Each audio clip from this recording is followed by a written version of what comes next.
Hey Bible readers, I'm Tara Lee Cobble, and I'm your host for the Bible Recap.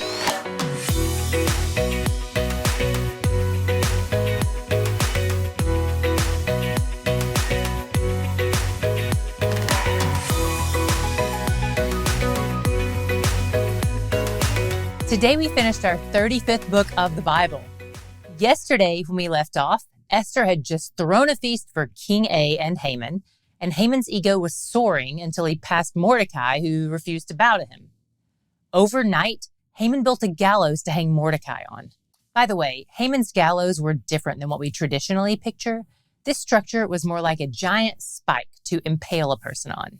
While Haman's crew is working on the gallows, King A can't fall asleep. Maybe all the chainsaws outside his window are keeping him awake, or maybe it's God's providence at work. To combat his insomnia, he asks one of his staff to read him a bedtime story about everything that happened since he took office. As they're scrolling through his time hop feed, he realizes he never thanked that nice man who saved his life. Oopsie. But that divine oversight from 4 years ago was leading up to this very moment. Just as it dawns on the king, Haman walks in bright and early to ask for permission to hang Mordecai. But before he can get the question out, King A is like, suppose I wanted to honor someone. What's the best way to do that? Haman pulls out his list of bullet points, all the ways he wants to be honored and is expecting the king to honor him, of course. When he finishes, King A says, awesome, go do all those things for Mordecai. Can you imagine how humiliating this was for Haman? To have to lead a parade through the center of town on behalf of Mordecai? Then, after the party, Mordecai goes back to work that day as faithful and humble as ever. Haman is bummed, but his Uber is already outside ready to take him to the palace, so he heads back for round 2 of dinner with the king and the queen. Once again, the king offers the queen whatever she wants, up to half his kingdom. And that's when she drops the hammer. She fills him in on what Haman has done to her and her people, and he's furious. So he goes outside to cool off and count to 10. Meanwhile, Haman begs Esther, the woman whose life he threatened, to save his life. The wine is mentioned a lot in this passage, so it might be safe to assume that Haman is a little bit tipsy when he falls on the couch where Esther is sitting. And since God is sovereign even over the stumbling of a drunken fool, it happens right at the moment when the king walks back inside. He thinks it's an assault of some sort, physical or sexual or both, and his bodyguards grab Haman and take him away. Then they're like, hey, I don't know if you've noticed, but there's a giant gallows outside, freshly whittled. Should we use that? The king gives the orders, and the death Haman has planned for Mordecai is doled out to himself instead. With Haman dead, Esther feels safe enough to let King A know that Mordecai is her cousin/caretaker. Then Esther sets him over Haman's inheritance, and the king moves him into Haman's position. It all sounds like a happy ending until we remember that the clock is still ticking on the Jewish genocide in Persia's provinces, which, by the way, covers the territory from India to Ethiopia. It's no small empire.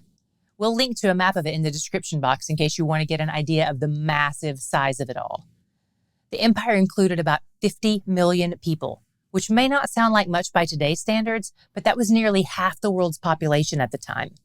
There are about 9 months left before the massacre is scheduled to take place, and Esther begs the king to reverse the edict. The only problem is you can't reverse a royal edict. But the king gives Esther and Mordecai permission to write whatever they please, and they come up with a brilliant plan. Since they can't stop the people from attacking the Jews, they'll give the Jews permission to fight back and plunder the goods of anyone who attacks them. The idea was that this new edict would hopefully deter people from attacking the Jews at all, but for those who still do attack, the Jews will at least have legal grounds to fight back. As you can imagine, this is a great relief to the Jews when they get the updated memo. In fact, lots of locals either convert to Judaism or start claiming to be Jewish just to be associated with the people they think have the upper hand. If it's the latter, nobody is endorsing their lies. Scripture just gives us this info so we can understand how this impacted the political climate at the time. When the big day comes, the Jews are attacked. So they fight back and kill 75,000 of their attackers. But did you notice what they didn't do? They didn't take the plunder. This may sound like a foolish move, but it seems more like a move of honor. Here's why. Remember how we talked about Haman being a descendant of the Amalekites, the long-standing enemies of Israelites? When they fought against each other in 1 Samuel 15, God commanded that the Israelites not take any of the spoils of their victory. But King Saul did, and God punished him for it. So it's possible they're trying to set right what Saul had gotten wrong in the war of their fathers 600 years ago by aiming to honor God's commands instead of taking advantage of what's available to them. They kill Haman's sons, which is the typical response in this day to anyone who opposes the king, especially in pagan nations. Then they all gather to celebrate their victory. They also write a letter to all the Jews in the province, requiring them to celebrate this event every year. This is where the Jewish holiday Purim comes from. It's a holiday that usually happens in March or April, and it commemorates the way God saved the Jews through the bravery of Esther and the honor of Mordecai. If you ever find yourself at a Jewish bakery around Purim, pick up a few of the triangle-shaped cookies filled with jam or poppy seeds. Those are supposed to be the ears of Haman, and they're called Hamantaschen, and they're delicious. So what was your God shot today? Despite the fact that God's name isn't mentioned in the book of Esther, I couldn't help but notice how hands-on he is in the midst of his apparent absence.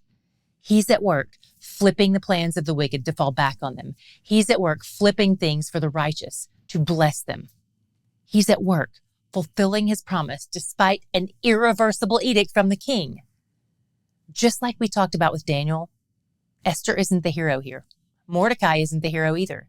Yahweh is so obviously orchestrating every detail of this story to be the rescuer of his people. I'm sure you've seen that happen a few times in your own life, but we usually only recognize it in retrospect. Time will reveal how God is rescuing you in your current situation. He may appear to be absent, but he is always at work, fulfilling his promises for our good and his glory. He can be trusted. He's where the joy is. If you're new here, welcome. I'm so glad you're here. We put all the info you need about starting our reading plan on the start page of our website, thebiblerecap.com, as well as in the episode titled New Testament Prep. So be sure to check that out if you're new. And if you haven't already, we also want to encourage you to listen to our 6 prep episodes because those will really help set you up for success as you start reading through scripture with us. We'll link to all of those things in the description box of this episode.